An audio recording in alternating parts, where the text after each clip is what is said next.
एक मशहूर है कि लोग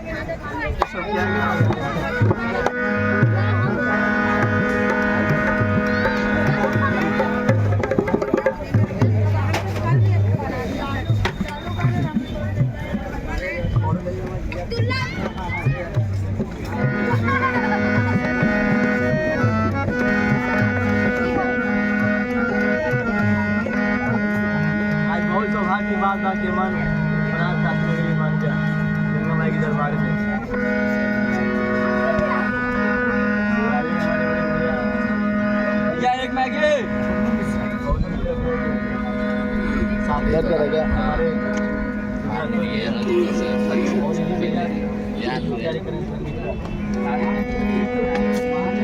हमारी का आशीर्वाद से सब शिव जी के त्रिशूल पे काशी लोग बड़ी मत वाला भक्त मुक्ति के हाल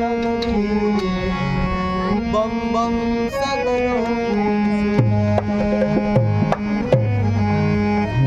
लहर लहर लहराए गंगा लहर लहर लहराए गंगा अजमल बजावत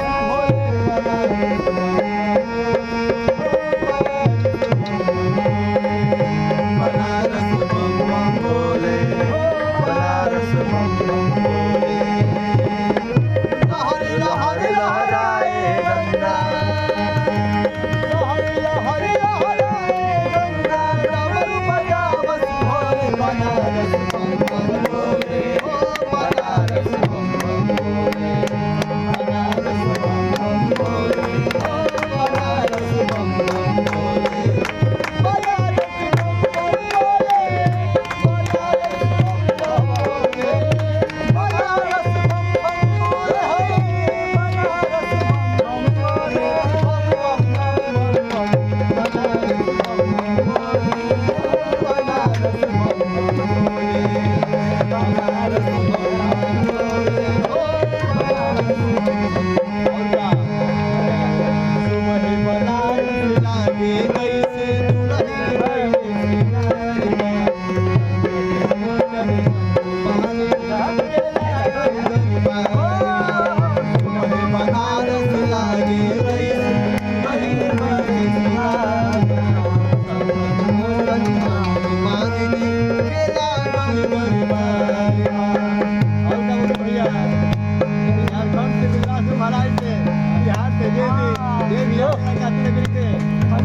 सहरिया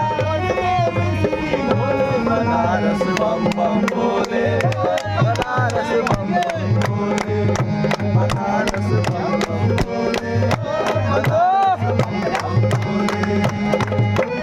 लहर लहर लहराए गंगा लहर लहर लहराए गंगा कमल बजावत भोले बनारस बम बम बोले बनारस बम बम बोले बनारस बम बम बोले बनारस बम बम बोले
बनारस